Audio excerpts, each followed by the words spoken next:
நாம முடிஞ்ச அளவுக்கு பக்தி பண்ணி பிச்சுக்கிட்டு ஓடிரணும். அதுதான். திருப்பி இந்த கலியுகத்துல வந்து பொறக்கலான்னு தயவு செய்து யாரும் பிளான் பண்ணிறாதீங்க. தயவு செய்து சாண்ட் பண்ணுங்க. சீரியஸா சாண்ட் பண்ணுங்க. சாண்ட் பண்ணி இந்த பௌதீக உலகத்திலிருந்து கிளம்புற வழிய பாருங்க. ஏன்னா கலியுகம் இன்னும் மோசமா டீகிரேட் ஆகும். இத விட படு பயங்கரமா போகும். அதையெல்லாம் நம்ம பார்க்கணுமா? அப்படிங்கிறத நீங்க யோசிச்சுக்கோங்க. இதுவே இப்படி இருக்குது. சோ, இத பகவான் வந்து தன்னைய பத்தி எதுக்கு குடுக்குறாரு அப்டின்னா, நான் கண்ட்ரோலர் இல்ல. நான் என்ஜாயர் இல்ல. அத புரிஞ்சுக்கிறதுக்காக தான் குடுக்குறாரு. சோ, இங்க குடுத்துருக்காங்க பாருங்க. பஞ்சபூதம் எல்லாமே வந்து அவருடைய விருப்பப்படி தான் படைக்கப்படுது, காக்கப்படுது, அழிக்கப்படுது. நம்ம அது கூட போன 2 ஸ்லோகா முன்னாடி பார்த்தோம். இன்னைக்கு கூட பாகவத ஸ்லோகால அதான் நாங்க பார்த்தோம். அவருடைய இந்த பௌதீக உலகம் படைக்கப்படணும்னா, அவர் வேற எதுவுமே பண்ண வேண்டியதில்ல. அவர் எடுத்து வந்து உட்கார்ந்து அப்படியே என்ன வச்சு புதுசு புதுசா படைக்கிறதுக்குலாம் ஒண்ணுமே இல்ல. ஜஸ்ட் அவரு விருப்பப்பட்டார்னா போதும். எல்லாமே நடந்துரும். பகவானுடைய விருப்பப்பட்டார்னா, படைப்பு, அ காக்கிறது, அழிக்கிறது எல்லாமே நடந்து முடிஞ்சிருமாம். அப்ப அவர் எவ்ளோ பவர்ஃபுல் இததான் நம்ம புரிஞ்சுக்கணும் இந்த ஸ்லோகாலிலாம். கிருஷ்ணா எவ்ளோ பவர்ஃபுல் அப்படிங்கிறத நம்ம புரிஞ்சுக்கணும். சோ அவர் எல்லாமே பண்ணாலும் கூட, இந்த பௌதீக உலகத்திலிருந்து விலகியே இருக்கிறாரு. ஆகாயம் விலகி இருக்க மாரி சொல்றாங்க. சோ பகவானுக்கு பயந்து தான் காத்தே வீசுதாம். அதுக்கு வந்து பிரபுபாத் வந்து நம்மளுக்கு வந்து எக்ஸாம்பிள் குடுத்திருக்காரு. உபநிஷத்துல இருந்து குடுத்திருக்காரு. காத்து பகவானுக்கு பயந்து தான் வீசுது. பகவானோட மேற்பார்வையில தான் சூரியன், சந்திரன் எல்லாமே இயங்கிட்டு இருக்காமாம். சோ சூரியனும், சந்திரனும் அவருடைய 2 கண்கள். சோ அத பத்தி வந்து பிரம்ம சமிதியில வந்து ஒரு எக்ஸாம்பிள் பிரபுபாதர் குடுக்குறாரு. சோ பகவானுடைய கண்ணு வெப்பத்தையும், ஒளியும் தரும் அளவற்ற சக்தி உடையது. ஏன்னா சூரியன் இல்லைன்னா நம்ம லைஃப் அவ்வளதான். இல்லீங்களா? சூரியன் இன்னும் கொஞ்சம் கிட்ட நகர்ந்தாலும் எல்லா பிளானட்டும் முடிஞ்சிருமாமா. கொஞ்சம் தள்ளி போனாலும் எல்லாம் ஃப்ரீஸ் ஆயிருமாம். கிட்ட வந்தா எல்லாம் எரிஞ்சிருமாமா. சோ கரெக்ட்டான இடத்துல கரெக்ட்டா சூரியன் வந்து சுத்திட்டு இருக்கணும். அப்பதான் வந்து நம்மளுக்கு தேவையான வெப்பம், ஒளி எல்லாமே கிடைச்சிட்டு இருக்கும். சூரியன் இல்லாத ஒரு லைஃப்ப இமேஜின் பண்ணி பாருங்க. நார்வேலிலாம் 6 மாசத்துக்கு சூரியனே பார்க்க முடியாதாம். என்ன வாழ்க்கை இல்லீங்களா? எப்படி இருக்கும் அது? சூரியன பார்க்காம எப்படி மாதாஜி இருக்கிறது? எனக்கு நம்மளுக்கெல்லாம் பைத்தியம் பிடிச்சிரும் இல்லீங்களா? காலையில எந்திரிச்சோனே நல்லா வெயில் வரணும். சூரிய பகவான் வந்தாருனா தான் வெயில் அடிச்சா தான் எனக்கு உண்மையில உங்க கேரளாக்காரங்கள பார்த்தாவே எனக்கு ஆச்சரியமா இருக்கு. எந்நேரம் மழை பெய்யுது. எப்படி துணியெல்லாம் காய வைக்கிறீங்க? ஏங்க மாதாஜி? எல்லாம் வாஷிங் மெஷின் தான். காயாதுல்ல. எங்களுக்கெல்லாம் வெயில்ல போட்டு மொறு மொறு மொறுன்னு காய வச்சு எடுத்து வச்சா தான் பிடிக்கும். கிடைக்கிற வெயில்ல மாதாஜி கேரளா வந்து உஷ்ண பூமி மாதாஜி, ஹீட் பூமி. அங்க ம். அந்த காத்துக்கே காஞ்சிருது. காத்து காஞ்சு. மழை வருது நிக்குது, கொஞ்ச நேரத்துக்கு மழை வருது அப்புறம் நிக்குது. நான் கூட நினைச்சேன், ம். இப்ப மூணார் போயிருந்தோமா, ம். அப்போ ஒரு நாள் மழை வந்தது. அப்போ கொஞ்சம் காத்தால ஆற வச்சான், துணியெல்லாம் ஆற வச்சு கொஞ்ச நேரம் காத்து வந்து சரியா காஞ்சிருச்சு. அது ஆச்சரியப்பட்டதுக்கு அது வந்து ஹீட் பூமி அப்படின்னாங்க. அதனால அங்க அது சரியா போகுது. சம்மர் இல்ல இங்கெல்லாம் வாஷிங் மெஷின் இல்லைன்னா என்னோட சர்வெண்ட் எல்லாம் நாத்தம் அடிக்குது, துணி எல்லாம் துவைச்சு எங்க இடமே இல்ல வீட்டுக்குள்ள போடுறதுக்குன்னு அப்படிதான் சொல்றேன். எஸ். நாங்க தேக்கடி போயிருந்தப்போ அங்க அப்படிதான் இருந்தது. நாங்க போட்ட துணியில எதுவுமே காயவே இல்ல. அப்படிதான் அப்படியே கிடந்தது. நம்பாவே இருந்தது. சோ மழை ரொம்ப மழை. மழை வந்துட்டே இருந்தது. அதுவே நமக்கு வந்து எங்க பெரியது. அதாவது நாங்க பாத்தீங்கன்னா, இங்க ஈரோடுல ஒரு 4 நாள் சேர்ந்த மாரி மழை வந்தாலே, ஐய்யய்யோ! எப்படா வெயில் வரும்? துணி காய வைக்கணும். மெயினா துணி மேலதான் ஞாபகம் வரும் ஃபர்ஸ்ட். எஸ் மாதாஜி. மழை பெஞ்சாலும் துணிய தானே மாதாஜி எடுக்கறக்கு ஓடுறோம். ஐயோ! நனைஞ்சு போயிருமே அப்படின்னு. கண்டிப்பா. மாசம் 4 நாள் மழை வந்து கொஞ்சம் மோடமா இருந்தாலே ஒரு மாதிரியா இருக்கு. அப்புறம் சன்லைட் இல்லாம எப்படி இருக்க முடியும் சொல்லு. மொக்கவாசம் அடிக்கும் துணியெல்லாம். வீடுக்குள்ளே எல்லாம் ஆமா. நார்வேல 6 மாசம் சன் மாத்திரமே இதா இருக்கும். ஆமா. வேற அப்படி கன்டினியூஸாவும் இருக்குமாமா. ஏங்க மாதாஜி? அப்படிதான் சொல்றேன். 6 மாசம் 6 மாசம் ராத்திரி அப்படி. அதான் அந்த மாரி இருக்குமா. நம்மளால அப்படிலாம் இமேஜினே பண்ண முடியல. கன்டினியூஸா இருட்டு, கன்டினியூஸா வெளிச்சம். 2மே நமக்கு இன்கன்சீவபிளா இருக்கு. சோ, இந்தியா வந்து பெஸ்ட் கண்ட்ரி. பாரத பூமி வந்து சைத்தன்ய மகாபிரபு சொல்றாரு. இங்க புண்ணிய மண்ல வந்தா பாரத பூமியில பொறக்க முடியும் அப்படின்னு. இங்க பொறந்துட்டு நாம வந்து இங்க இருந்து நம்ம குழந்தைங்கள பத்தி விடுறோம். நீ போய் வெளிநாடு போ. வெளிநாடு போய்ங்க என் பையனுக்கு லட்ச லட்சமா சம்பாதிக்கிறாங்க. என் குழந்தை என் பேரம்பேத்தில இங்கிலீஷ் பேசுறாங்க. நம்ம இதை பெருமையா பேசிட்டு இருக்கோம். அங்க பத்தி விட்டு அங்க வந்து ரெசிடென்ஷிப் இது வாங்கிடணும் இல்லைங்களா? என்ன சொல்றது? சிட்டிசன்ஷிப். சிட்டிசன்ஷிப் வாங்கிடணும், கிரீன் கார்டு வாங்கிட்டா பெருமை. என் பையன் அங்க இருக்கான். என்னோட ஒரு பையன் வந்துங்க ஆஸ்திரேலியால இருக்கான், இன்னொரு பையன் அமெரிக்கால இருக்கிறாங்க. நீங்க எங்கெங்க இருக்கீங்க? நான் இந்தியால தாங்க இருக்கேன். நீங்க செத்து போனா என்ன ஆகும்? 2 நாள் நீங்க நாறிட்டு இருக்கணும், அப்புறம் தான் உங்க பசங்க வந்து சேருவாங்க. எதுக்காக நாம இந்த பாடுபடுறோம்? யோசிச்சு பாருங்க. நீங்க உங்களுக்கு ஏதாவது உடம்பு சரியில்லைன்னா கூட உங்க பசங்களால உடனே வர முடியாது. பக்கத்து வீட்டுக்காரங்க, தெரிஞ்சவங்க இவங்க தான் உங்களை கூட்டு போகணும். அப்புறம் எதுக்காக வந்து இத்தனை பாடு? இங்க இருந்தாலும் அதே சம்பாதிக்கலாம், இந்தியால இருந்தாலும் அதே சம்பாதிக்கலாம். பேரம்பேத்தியவே நீங்க வந்து ஸ்கைப் வழியா தான் கொஞ்சிட்டு இருக்கிறீங்க. இது எல்லாமே நம்மளுடைய மனக்கற்பனை, மென்டல் ஸ்பெகுலேஷன். அதாவது அந்த ஆங்கிலேயர்கள் வந்து பல வருஷம் நம்மள ஆண்டதுனால அவங்க வாழ்ற லைஃப் தான் பெஸ்ட் லைஃப் நம்மளுடைய மனசுக்குள்ள அப்படியே ஊறி போச்சு இல்லைங்களா? அதான் அப்படியே இங்கிலீஷ் பேசினா பெருமை. அமெரிக்கால போய் வாழ்ந்தா, நான் அங்க போனப்ப நான் கூட உங்கள்ட்ட ஷேர் பண்ணேன். ஒருத்தர் என் கூட வந்து ஒருத்தர் சொன்னாரு என் ஹஸ்பண்ட்ட, நம்ம ஸ்வர்க்க பூமிக்கு வந்துட்டோம் அப்படின்னாரு. ஸ்வர்க்க பூமி அங்கேயும் பிறப்பு, இறப்பு, முதுமை, நோய் எல்லா கன்றாவியும் இருக்கு இல்லைங்களா? அதுவும் அவங்க சாப்பிடுற ஃபுட் இருக்கே, அது வந்து சொர்க்க பூமியா மாதாஜி? எல்லாமே பேக்கெட் ஃபுட், எல்லாமே ஃப்ரோசன் ஃபுட். அத சூடு பண்ணி சாப்பிடுறாங்க. அது என்ன சொர்க்க பூமி? எதனால சொர்க்க பூமி சொல்லுங்களேன்? ஏதோ ஒரு ரீசன் சொல்லுங்க. யாராவது எப்படி உங்க பிள்ளைங்க பசங்களாம் அமெரிக்கால இருப்பாங்க யாராவது? இங்க மாதிரி தினம் சமைக்க வேண்டாம். சமைக்க வேண்டாம். அப்படியெல்லாம் அப்படி நினைப்பாங்க. அங்க போனா தான் தெரியும். நான் போயிருக்கேன் மாதாஜி, 3 தடவை போயிட்டு வந்திருக்கேன். போயிருக்கீங்கல்ல? சரி, எதனால சொர்க்க பூமி நீங்களும் சொல்லுங்களேன், கேக்குறோம். ஒரு வாரத்துக்கான சமையல வச்சிருவோம் ஃப்ரிட்ஜ்ல. டெய்லி சரி. அந்த நேரம் எடுத்து இதுல மைக்ரோவேவ்ல சூடு பண்ணி சாப்பிட வேண்டியது. அதுதான் இது ஒரு பொழப்பா மாதாஜி? சொல்லுங்க.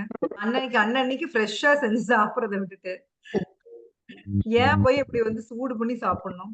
அதுல என்ன இருக்கும்? என்ன நியூட்ரியன்ஸ் இருக்கும்? எல்லாம் அதான். போயிரும் இல்லைங்களா?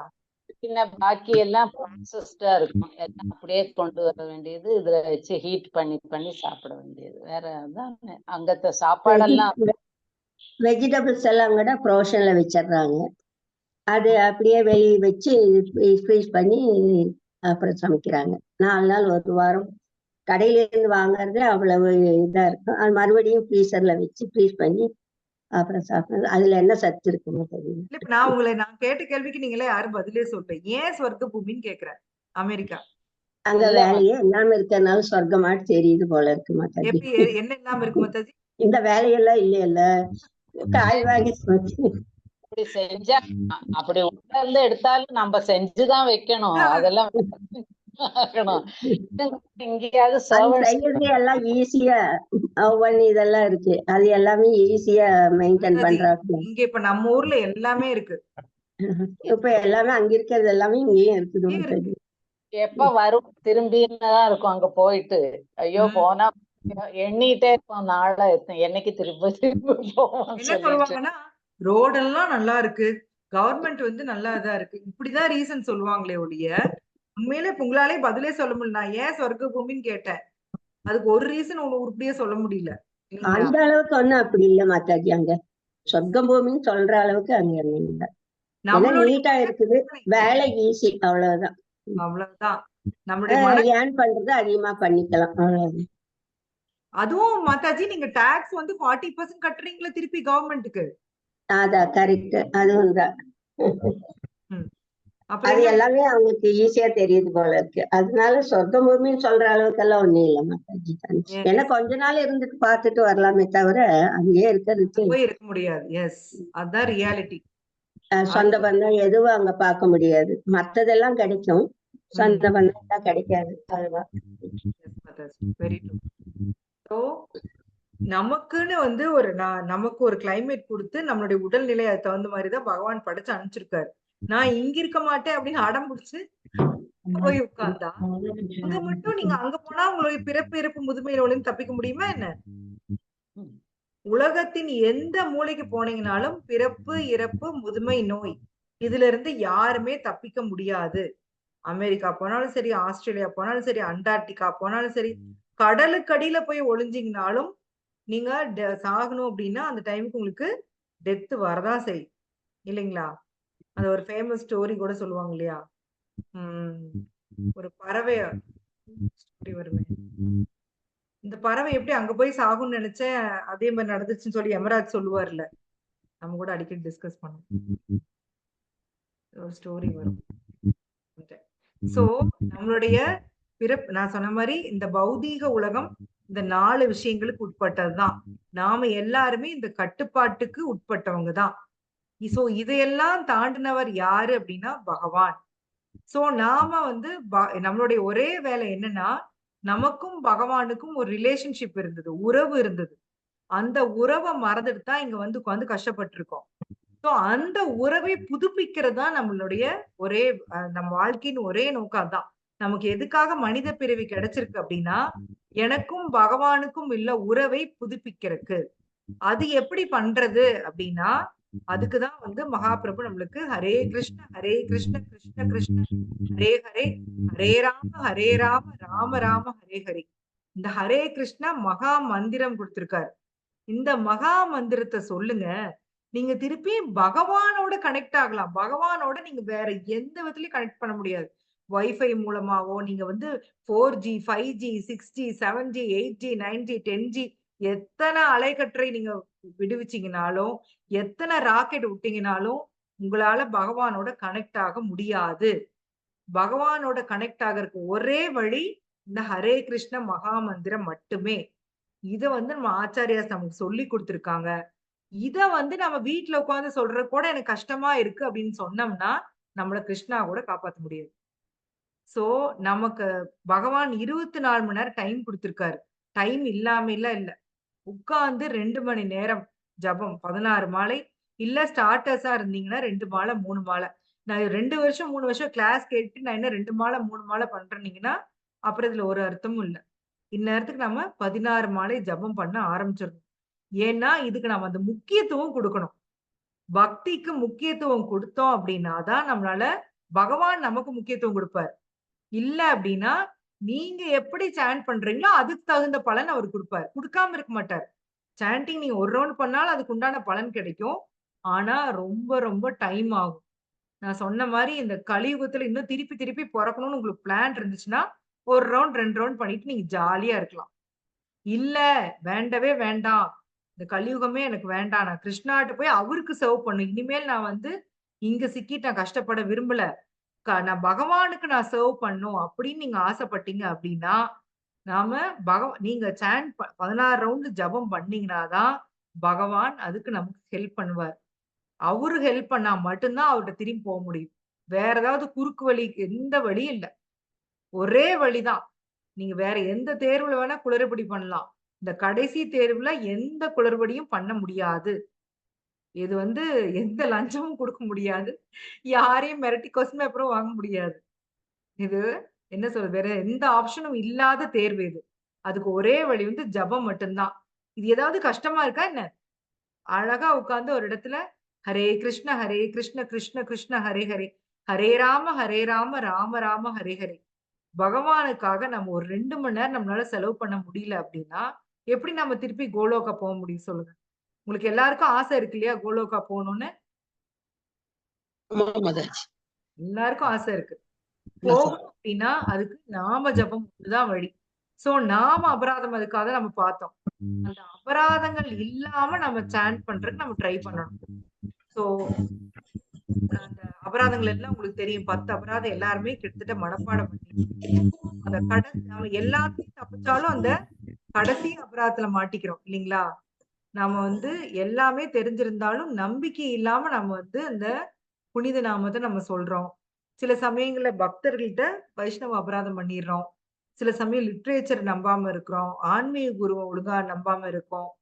சோ இதெல்லாம் தவிர்த்து நாம ஹரிநாமம் சொன்னோம்னா தான் பியூர் நாமம் ஜபம் பண்ணாதான் பகவான்கிட்ட திரும்பி போக முடியும். சரிங்களா? ஓம் தத் சத். ஹரே கிருஷ்ணா.